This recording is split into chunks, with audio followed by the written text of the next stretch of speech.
Hello, friends. Welcome to the Living Truth Podcast. This is Kristen Carey hosting today, and I am very grateful to start this conversation with Jenna Riemersma. Jenna, thank you for joining me on the Living Truth Podcast today. Thank you for inviting me, Kristen. It's so nice to be here. Absolutely. I'm going to tell you guys a little bit more about Jenna. First of all, the reason I wanted to invite her to be on our podcast is she has specialization in the intersection of three different worlds that are so important to both Michael and to I. Jenna is a licensed professional counselor, and she is a leading authority in helping people with unwanted sexual behavior, in helping betrayed partners, and in what is called internal family systems therapy, which both Michael and I have done and has been game-changing and so healing for us. So as Jenna is a certified IFS therapist and a clinical consultant for IFS, she's also a CSAT, which it stands for Certified Sex Addiction Therapist Supervisor. She brings over a decade of specialized experience to this intersection of these three critical therapeutic modalities and is the #1 best-selling author of Altogether You, IFS Integration, and her newest book, Move Toward, which has been out for about a month and has been on the Amazon best-selling list. And so, Jenna, you have so much to offer our audience. I'm just so grateful to get to learn more about the intersection of these three modalities from you today. So to kick it off, I just want to ask you to explain how you became interested in this modality of therapy, internal family systems therapy. I became interested in IFS because I watched how it actually transformed my husband's life. Of all crazy things, my non therapist husband is the person who introduced me to this therapeutic modality, which is really surprising. He actually had no interest in therapy, didn't know a thing about IFS, but he had a friend who was in therapy who had been deeply impacted by the IFS model, sent him the book. He read it. He went out and found an IFS therapist, which is pretty remarkable in and of itself. And I started to see some dramatic changes in his life.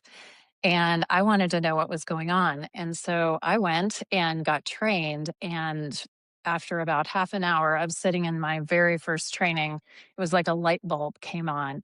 I had spent so much time in traditional models of therapy that encourage us to fight against the parts of ourselves that we don't like. And what often happens when we battle against the parts of ourselves or the parts of others that we don't like is those parts of us tend to push back and are pretty resistant to change. And IFS taught us to do the exact opposite, to move toward all parts of ourselves with curiosity and compassion. And it turned out that incredibly counterintuitive, but may I add, very scriptural um, approach was the key to transformation without shame. And I have found this to be, in many years of working with betrayal trauma, a game changer for clients who are dealing with betrayal. Oh my goodness. Yes, yes, yes. Now I want you to unpack more especially for our listeners who are like, wait, how is this scriptural? How does this align with scripture? Can you unpack that of how God illustrates that this concept of us being many complex parts rather than just one singular mind? I'd be glad to. Well, this idea that we're just one thing is kind of more of a contemporary idea. It's more of a Western tradition. But the truth is, when we look back through contemplative practices, through history, through many spiritual traditions, and through Christianity, we see that in the very first words of the very first page of Christian scripture, it says that man was created in God's image. And oh, by the way, God's image is one God with three parts. And he created man as one man with many parts. In fact, as a metaphor for that, we're told in the New Testament that he placed mankind in one body, one metaphoric body of Christ, the community of Christians, and that one body is comprised of many different parts. And all of those parts are good and valuable. And it turns out that that is exactly the message of IFS, that we all have many different parts. It's perfectly normal. One part of me wants to eat all the Oreos, and another part of me wants to fit into my jeans. And those two parts of me are at war. They do not get along. And they have very different uh, goals for me, very different feelings, excuse me, in my body, very different impulses. And that turns out is completely normal. Not only do we have many different parts of ourselves, but there's also something deeper. There's who we truly are at our core. Some traditions, like IFS, might refer to this as self with a capital S. Christians don't tend to love that word. That tends to have some bad connotations, but you can think about it as your highest self or the image of God inside of Mhm. you, the imago Dei. And it turns out that that is the place from which we can access our clarity, our wisdom, our courage, our confidence.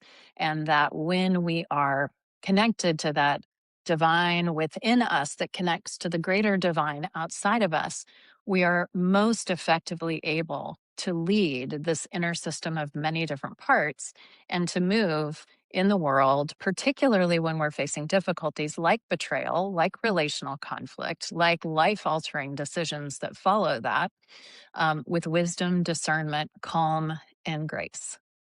Mm, so helpful. It's so good. So, can you unpack a little bit more about what some of these parts of the whole system would be? I would be glad to. And for listeners who want more of than a 30-second approach to the spiritual integration, my first book, Altogether You, is all about that. So there's plenty of deep dive there on the theology for people who are interested. But for folks who are listening, who are coming from the experience of having navigated or discovered betrayal, there are some common parts that tend to come up in a betrayal situation. And I'm just going to give an example. Many clients will come into the office and say, I feel like I'm going crazy. I Mhm. feel like I'm losing my mind. What is wrong with me? One minute, I can't stand to be in this person's presence. Let's just say I'm going to just use typical husband and wife and he and she pronouns. One minute, the betrayed wife may come into the office and say, I can't even stand to look at him. I don't want to be anywhere near him. Mm. And the next minute, I want to be intimate together. What is wrong with me? I think I'm losing my mind. And the reality is, no, no, dear one, you're not. You're completely normal. This is a completely normal experience. There are two different parts of you trying to help keep you safe in two opposite ways. Perhaps one part wants to keep this person who has been so dangerous at a distance to prevent there from being harm again. The closer they get, the more they're able to harm. And another part may be trying to help protect from abandonment trauma by keeping this person actually quite close and reconnecting intimately, because there is this deep intimate violence that has occurred to the heart of a betrayed partner. And it is a very normal and natural thing to have those two parts and many other parts come up around even just being in someone's presence after betrayal. Okay, and unpack more for me then, Jenna, what some examples of parts might be for the person with the unwanted sexual behavior and how that could show up. Sure. I'm always a little, I'll just give a caveat to that. I don't tend to start out talking to betrayed partners about their betrayers' parts Mhm. until they're a little further down the line of healing because, But we have lots um, of people in our audience that are also men with unwanted sexual behavior. So you're speaking to ah, both. Yeah. perfect. Thank you for Mhm. that clarification. Yep. That's good to know. But for folks listening from a betrayal perspective, the fact that your loved one has many different parts of themselves and those parts are trying to help, um, and actually making the pain worse, it doesn't give an excuse. It doesn't mean they're not accountable, and it doesn't mean that repair and disclosure and all of those things are not needed. So I'll just offer that caveat. Mhm. But for many people who are coming in who've had the experience of being found out or disclosing unwanted sexual behavior, there are many different parts. Many times there's a part that desperately wants to stop it and is willing to do whatever it takes. And a lot of times there is a part of them, it often developed when they were quite young, that learned how to self soothe or get some type of experience of nurture or comfort, or a sense of being wanted or chosen by connecting or acting out sexually in some way. Usually, that part of them started when they were quite a bit younger, much before their current relationship. And then usually there's an inner critic that is yelling, how could you possibly do that? Sometimes there's a spiritualizer part that is just beating them about the head and shoulders about sin and repentance and how filthy they are. Sometimes there's a part that engages in denial to try to protect them from seeing the fullness of what they have done. Sometimes there's a part that gets into blame shifting to try to shift the blame over to the spouse, or gaslighting to say, well, if you were more sexual, well, if you weren't such a nag, well, if we had more time together, then I wouldn't need to. Sometimes there's an excuse making or a minimizing part that says, oh, get over it. All men do this. So there's many, many, many common different parts that can emerge. All of them are trying to help in some way, trying to help avoid pain, avoid shame, avoid the full, connection to the reality of how bad things actually are. But they're always making it worse because they're doing a job that's too big for them. They're trying to lead the inner system. And the only one that can do that is that imago Dei, the image of God, our highest self deep within us. And that's really the key of IFS, is when we help these different parts of us to calm down and separate, to kind of calm and separate back, and the image of God in us can come forward to lead us into our highest behavior, which is the place from which we want to engage the recovery process.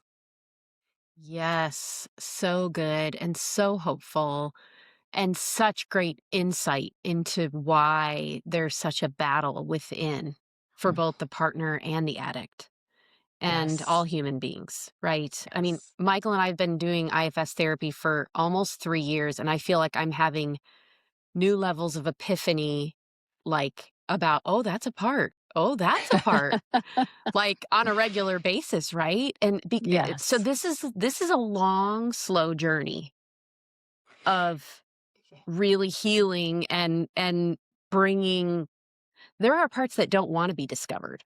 Am I right? Like they want to fly under the radar and not be like, you know, especially if they think they're going to be exposed to more shame and ridicule. And that's part of why so much compassion is needed as we approach this work, right? Well, the beautiful piece about connecting to the image of God inside of us is that it spontaneously carries compassion, curiosity, connection, and courage. It's not something that we have to develop. It's not Mhm. something that we have to manufacture or force, but it's something that spontaneously emerges. So it's very much like the scripture that says, if you remain in the vine, then poof, all of this spiritual fruit is going to just pop out of you. And I never really understood that until I connected with IFS, that actually the essence of that energetically is when I have access to the image of God inside of me, that compassion, poof, just naturally, spontaneously exists. It is a quality of the image of God. And the very nature of that highest self, that God image, is to move toward even the hardest parts of ourselves with curiosity and compassion, just as Jesus did. Jesus moved toward the Mhm. lepers. He moved toward the prostitute. He moved toward the cross. He moved toward the storm. Jesus was a move toward kind of God. And at the end of it all, when it was sort of all wrapped up into one sentence, he basically said, now, you people, go do the same. Go move toward with curiosity and compassion without condemnation and judgment in the same way that I have. And that transformation actually came out of getting in relationship not getting in control. Jesus never tried to get in control of anyone. That free offering of relationship and connection to the divine was the very thing that transformed. And the same is true inside of us. When we can get in relationship with these difficult parts of ourselves with curiosity and without judgment, that spontaneously that curiosity arises from the God image inside of us, it creates the opportunity for the transformation. In IFS, we call it the unburdening of the difficult behavior or feeling or belief to be unburdened and to transform. It- excuse me. And it emerges out of relationship, not out of control. The difficulty is usually when we're trying to change our behavior or our feelings, we're trying to control the behavior or the feelings. And often we get Mhm. very, very upset because it doesn't work. It may work in the short run, but we can try controlling our racing thoughts. We can try controlling our compulsive behavior. We can try controlling our rage. Um, and we tend to get stuck. We tend to feel like we are going to Mhm. forever be in a battle with ourselves that will never end. And that can feel really hopeless. This is an answer to that, that we don't have to be at war with ourselves forever, that we can get into this transformational relationship through the power of the divine within us that allows these difficult parts of ourselves to absolutely shift, transform into what it is that they were designed to do and be. Mm. So the goal in moving towards is not to control, but Uh-uh. to be present with compassion and curiosity. And I Mhm. love that connection you just made to this is like what Jesus is talking about with Mhm. being connected to him as the vine and the branches. I also think of the scripture about um, the Holy Spirit being like rivers of living water Mhm. flowing from within, because I think of it Yes. as a flow when I'm in a core state, when I'm in Mhm. connection with God. It's a flow from God. It's not manufactured or coerced. Yes. Yeah, it's so powerful. Yes, it So, is. um, I would love to hear more about how you have seen this type of work, this modality of IFS transform people's healing, both for the betrayed spouse, but also for the person with the unwanted sexual behavior. I would love to do that. And this is part of the reason that I wrote my most recent book, Move Toward, is because this concept, this kind of counterintuitive but radically transformational, compassionate, non shaming approach is actually very difficult. It's very complicated, and many people resonate with the essence of it and then think, well, how can I, without going and getting in IFS therapy, not everyone can afford to do that. Not everyone has access to a trained IFS therapist. How does this make my life better? Even though it's incredibly helpful with betrayal trauma and compulsive behavior. And so I've simplified the spirit of the IFS model into three words, just three quick steps that anybody can remember and anybody can use whenever they need it most. Often when we're triggered is when we need it the most. It's got to be easy or we're not going to remember it. At least I'm not. So those three steps are notice, know, and need. And they are designed to help us to separate. Notice is the step of separating ourselves, the our highest self, from the part of us that we want to get to know. Know, KNOW, is the step of getting to know this part, what it message is carrying for us. And need is equipping. It's helping the divine within us to provide the actual need of the part so that it can calm down and not take us over quite so much. So, a classic example would be for a person struggling with compulsive behavior um, is trigger management. So, there's many different strategies that are helpful that people can employ that kind of attempt to redirect the trigger and the attentional focus on the trigger. So you may have heard of the 3-second rule, or averting the eyes, or thinking of someone as your daughter or your neighbor, all of which are very helpful in terms of sort of the first order change. But if we want to understand why that trigger is taking us over, what we can do first is just notice, oh, there's a part of me that is triggered to act out in whatever way. Um, and it's here right now. Let me see if I can just simply notice this part of me. How's it showing up? Oh, it's showing up in my thoughts. There's maybe a behavioral urge. There's maybe a sensation in my body. Um, Let me just notice this part of me and how it's showing up right now, and notice that it is one part of me.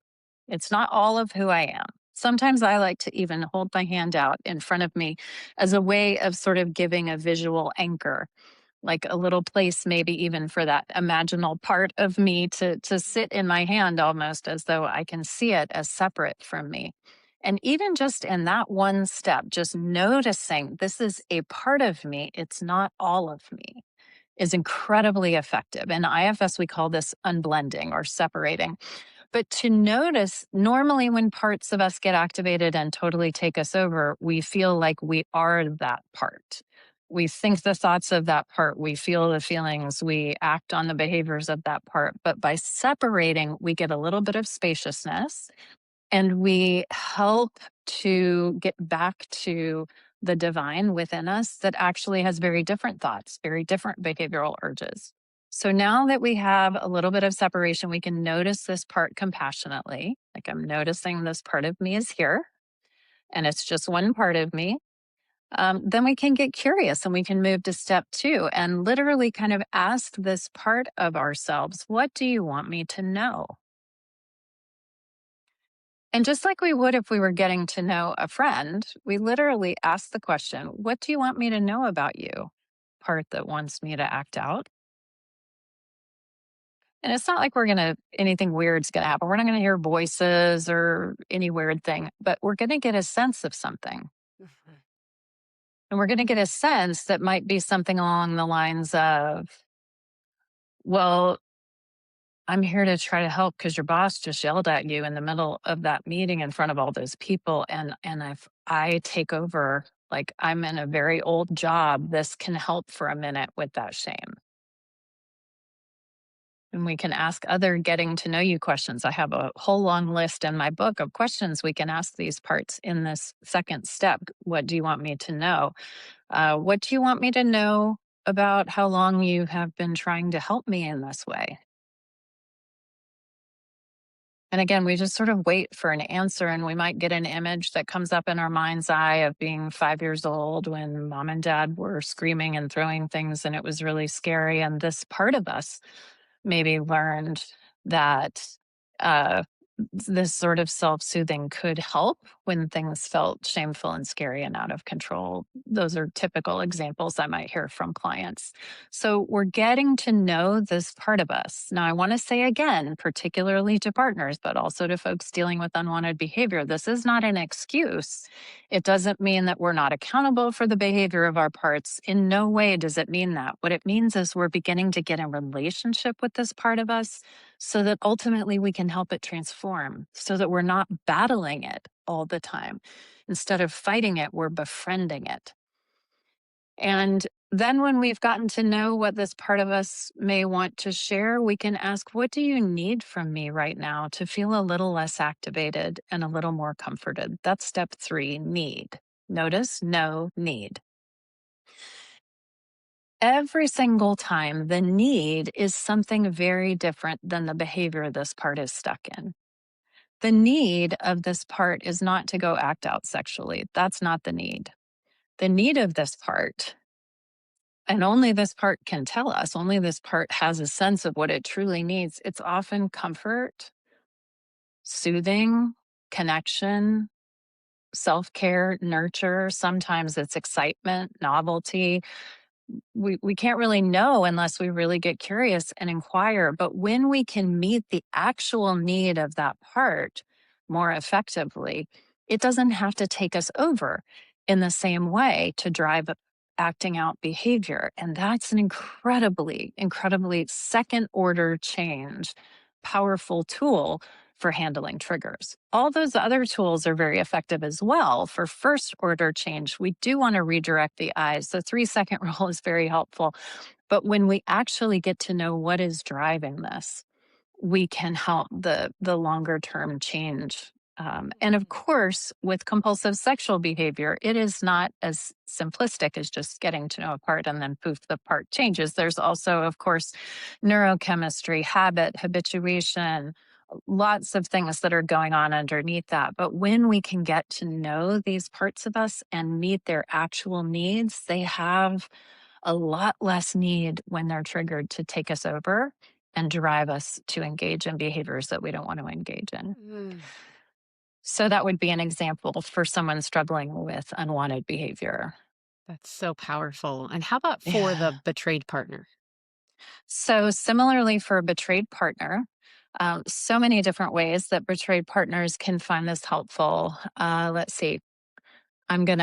You can give me a suggestion. I'm thinking denial could be one, a place of a part that takes over not wanting Mm. to see how really bad things are.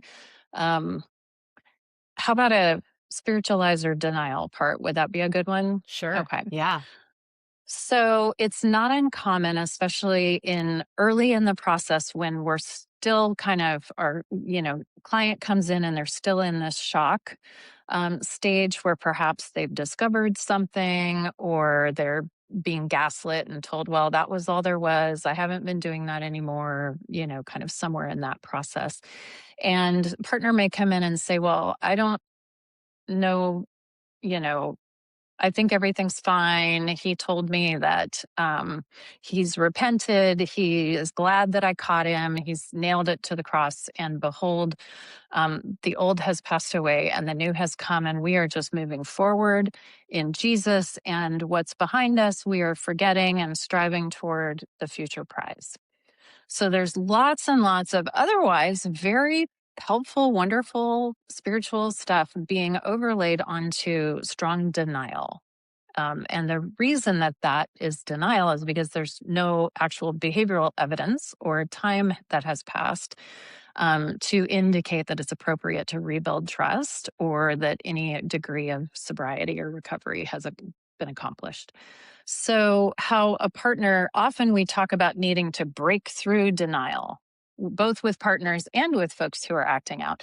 Breaking through denial, of course, you can hear that warring language there, that battling against or overcome our denial. But instead of trying to conquer it or battle it, what if we befriended it? So, if we said, oh, yes, whew, I'm noticing there's a part of me that wants to just look forward, that doesn't want to look back, that really wants to believe that this is all going to be wiped clean and I'm never going to have to feel this again.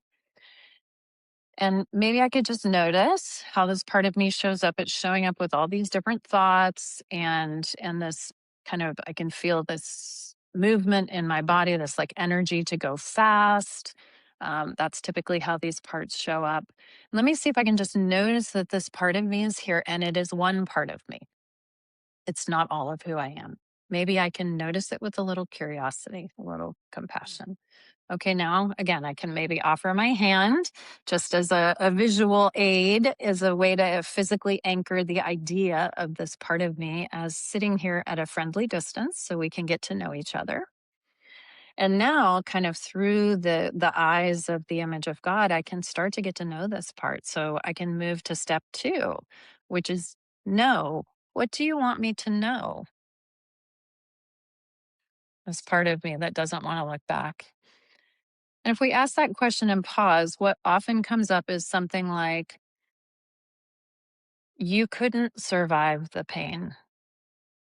You you can't even survive the pain of what probably has happened if we find out anything else. But if we go backward into that, it's going to overwhelm you and you are going to go into a grief that you will never come out of. And you've got to parent these young children, you have to go to work, and there is no way that you're going to be able to function. Gosh, that makes so much sense. Is there anything else you want me to know? How long have you, what do you want me to know about how long you've been stuck in this role trying to help me in this way? And we may get a sense that comes up of, well, remember when mom and dad got divorced and Mm. mom was working all the time and there was not enough food in the house and no one to take care of us. And gosh, this part has been active, really wanting me to believe and see that I had a great childhood, but in fact, it was really trying to protect me from pain. Gosh, that makes a lot of sense. So, this is common types of just, again, we're not hearing voices, anything weird. It's just a sense is going to come up. And then we're ready to go to step three, which is what do you need from me to feel a little less activated, a little more comforted? And of course, what this part needs, just like with the individual with problematic behavior, is not the behavior that it's stuck in. It doesn't need denial. The denial isn't actually helping. What it may need could be anything from just a compassionate sort of inner embrace, not being pushed away or pathologized. Maybe it needs us to agree that we will only unpack the magnitude of all of this when we are in therapy, and then we're going to pack it back up and not take it with us. There are ways to do that that we can do in the therapy office because we do have to function. We do have to parent outside of this betrayal. There's a whole variety of things that this part may need from our highest self as we from our highest self, from the God image, live into this new world of betrayal while tending to the reality of the trauma and the grief work and still functioning in the world. And so notice how much more effective that is to be able to perhaps negotiate a compromise with this part to say, great, you're going to take a comfortable seat when I come into therapy and I'm going to feel the feels and I'm going to go there. And then 5 minutes before it's time for me to leave, we're going to invite you back and I'm going to wrap this up and I'm going to put it on a shelf and I'm going to go out and I'm going to parent and work. And then I'm going to come back in a week Mhm. and do it again. So it may be this part needs us to titrate the work. And I'm making stuff up based on typical client stories, but that's just an example of two ways that this could be really helpful.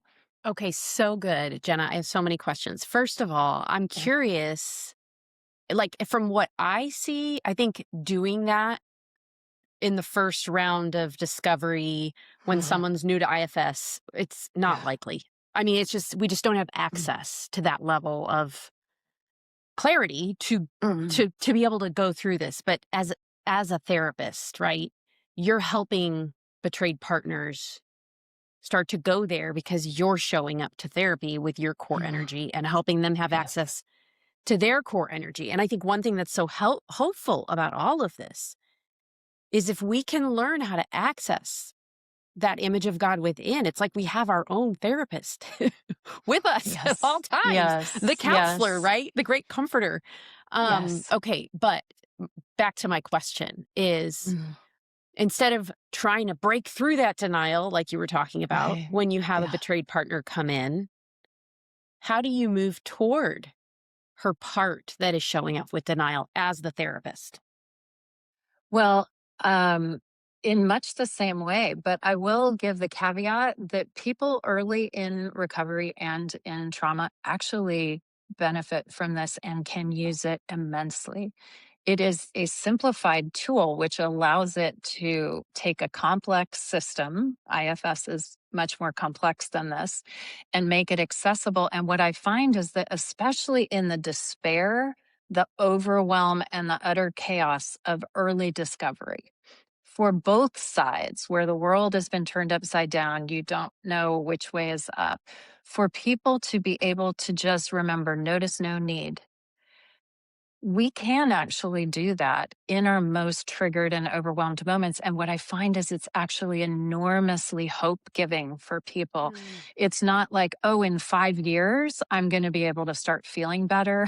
No, in this moment, I can use this. And in the book, every chapter, it's a very accessibly written book. Every chapter ends with an experiential exercise and then guided questions that people can either journal or use in a group so that they can really dig their teeth in and sink their teeth in and get their fingers in this and really apply it because it's simple so we can use it.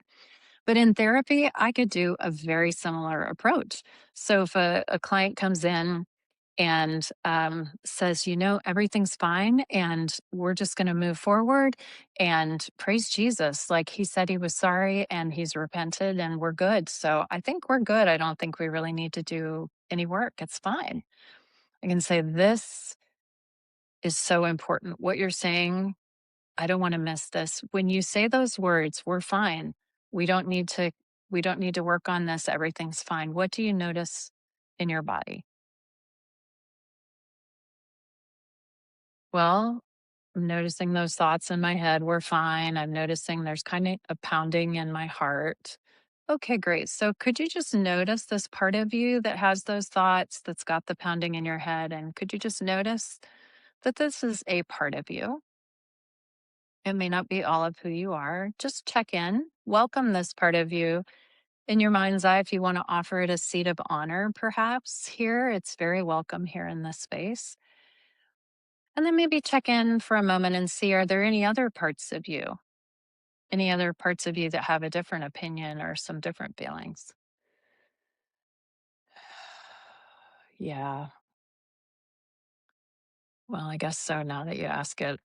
There's a part of me that's terrified it is so much worse than this, that I only know a fraction of what's happened. And actually, there's a whole iceberg under the surface. There's that part of me. Yeah. Could we offer that part of you a gentle welcome? It's very welcome here as well. Maybe in your mind's eye, give that part of you a seat of honor and just check in and see if there are any other parts of you that are here that would also like to have a seat of honor in our conversation. Mm. Oh, yeah. Typically, someone would say, I can feel the tears coming. There's a part of me that feels so alone and so afraid and so abandoned and rejected and not good enough. And I just want to cry. Beautiful. I wonder if you could send a little loving kindness, a little welcome to that tender part of you. Maybe offer that sweet one a seat of honor here as well.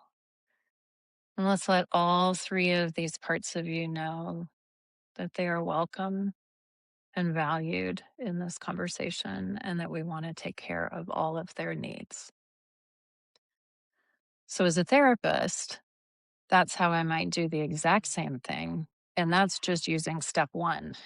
That's just the notice step. Let's just notice which part is showing up first and then any other parts. And how do you notice them? And could we give them a seat of honor in this conversation? We're basically welcoming all parts of ourselves to the table so that Mm. all parts can be heard. Instead of battling them, we Mm. befriend them. I love that. And is there anything you'd like to say about couples who are listening to this and they're going to be reacting to each other's parts? Oh, hello. Right? Oh my gosh. So Yep. here's the deal. I've been married over 30 years. And so when you've been together with somebody that long, our parts get in relationship with each other and we can have a fight without even opening our mouths. And you know how this goes. So I may be sitting in the room and my beloved husband comes in, opens the door, and he's got a part up. You know that part, and that part has a certain facial Oh, expression. It yeah. has a certain energy. It's got a certain. I know what this part is thinking. I know what he didn't. He hasn't said a word. I look at him. I see that part. A part of me comes up Uh-huh. that's in relationship with that part of him, and that part of me has got some kind of look, and it's got some kind of energy. We haven't said a word to each other, and we've already had an entire fight. Totally. We we may be completely alone in this. You probably can't relate at all, but um, the IFS version of couples work is actually as much of a transformational game changer as IFS is for individuals, and it's called IFIO, intimacy from the inside out. And I In the first half of the Move Toward book, I teach people how to move toward their own difficult parts, parts that are stuck in painful feelings and behaviors.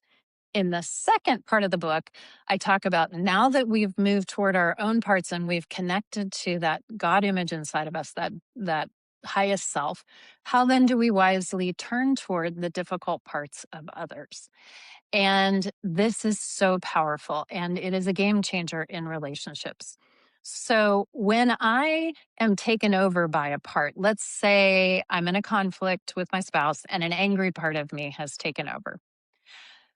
That angry part is when it is totally taken me over and I have no access to the God image in me. It's behind this angry part. I'm going to speak from the angry part, meaning that part is going to speak through my mouth. And I may say something like, "You low down, lily livered son of a slithering snake, how dare you? Da, da, da, da. If you ever, I'm gonna do, I should have married Doug. He's a much better man than you. I can't believe you would."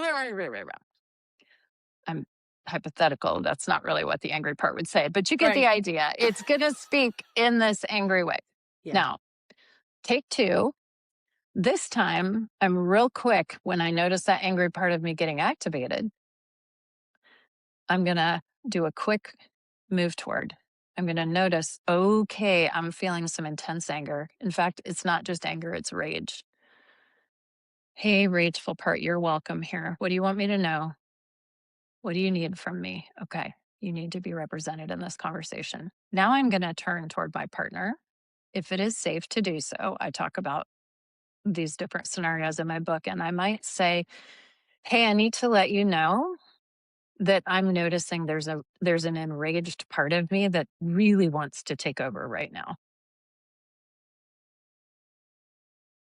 And that enraged part is actually here to protect my boundaries. And it got reactive when it heard you say, I don't know why you can't just get over this and trust me, because I have been sober for a month and I went to 2 groups. It's funny that I'm Super, laughing. super common conversation, right? And this enraged part of me, the rage is actually a righteously appropriate rage. Mhm. And it says, how dare you violate and Mhm. betray our marriage vows and tell me after a month, why can't you trust me? I need to let you know that your journey of trust rebuilding is going to take a lot longer than you would like. And it is going to be your responsibility to rebuild the trust by evidencing to me over time consistently that you are showing me behaviors that you can trust. My trust is in your hands. It's your job to rebuild the trust, not mine to offer it foolishly. And this enraged part of me wants to let you know that. Totally different conversation. Now, we don't ever have control over how someone else responds. The other person may or may not respond well and skillfully to that. They may not have any awareness of their own parts. They may go into a whole whatever. But notice how much more effectively we get our actual needs met in the second scenario than in the first. 9 times out of 10, an enraged part is trying to keep us safe. And what it does is it does the reverse. It may take us over and throw out a threat that we have no intention or ability to follow through on. And as a result, it's trying to keep us safe, but it disempowers us. Versus when we speak for it from our wise highest self, this divine within us, we have the ability to accurately and vehemently represent it. We don't have to tone down the amount of emotion that's there, but when we represent it wisely, we have the greatest success opportunity for the conversation and the greatest possibility that the other person may be able to connect to the God image inside of themselves, because parts evoke parts and self evokes self. Mm. So I am more likely to get a part up if the other individual shows up in a part, and I'm more likely to let down into myself highest self when the other person is in their highest self. And we intuitively know this to be true because we feel it. There's an energetic feel to this. And so we give ourselves the most empowered, most skillful, um, most courageous place of communication when we can speak for our parts rather than from them. And that's an IFAO concept that's incredibly powerful. It is. It's so powerful. Yeah. I can only imagine how inspiring this conversation is going to be to our listeners and friends. We will link Jenna's new book in the show notes so that you can get access to purchasing that and learn more about this incredibly groundbreaking approach. Jenna, is there anything else you want our audience to know before we close our conversation? I would love people to be able to have lots of opportunities to try this out and practice it. And so I have put a lot of free resources on my website. So if people go, if you want to try and be ambitious to spell my name, you can try to go to jennaremersmud.com. But We'll if you link can't it. spell that, Yeah. you can go to movetoward.com. It'll get you to the same place. Yeah. And for each of my books, I have free resources. So for Move Toward, I have a whole host of free videos where I lead you through this type of an exercise. So if you want to move toward the part of you that's acting out, I have that. If you want to move toward triggers, I have that. If you want to move toward your betrayal trauma, I have that. I have all kinds of guided free video resources. I've got free downloadable worksheets so that you can kind of experience this if you're more of a journaling kind of a person. I have lots of different meditations that are linked there. So I hope that people will come to movetoward.com. And there's even an on demand masterclass for my Altogether You book that really kind of does a 6 week deep dive into the spiritual integration of IFS. And I have teaching in there, video teaching with fun little props that make it really accessible. I've got guided meditations and journaling exercises included with that as well. So lots of opportunities for people to really try it out and make it their own. So I hope that'll be helpful. So helpful. Thank you so much, Jenna. Yeah, my And pleasure. friends, thank you so much for being here with us today. We'll link these resources Jenna mentioned in our show notes. And if you haven't already, would you take a moment to rate and review the Living Truth podcast? This gives more people the opportunity to find us when you rate and review the podcast. So we thank you so much for that. And until the next episode, I am holding out hope for you.